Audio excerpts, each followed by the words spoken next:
Are you wondering how to position your new rug in a room? We can help.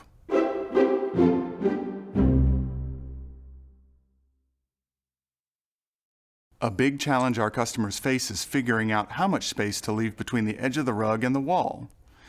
We suggest arranging your rug approximately 2 feet from the walls. Of course, there are no hard and fast rules. It all depends on the space and your furniture arrangement. The hardest room to coordinate is the dining room. While the size of the tables and chairs hasn't changed much, the dining room itself can be smaller in today's new homes. There are 3 good options for dining rooms: a large rug with all the furniture on it, a medium rug with the front chair legs on and the back legs off, and a smaller rug with all the chair legs off. All of these work. It's up to you. What is the most important consideration of all? That you love the rug that we help you find for the space.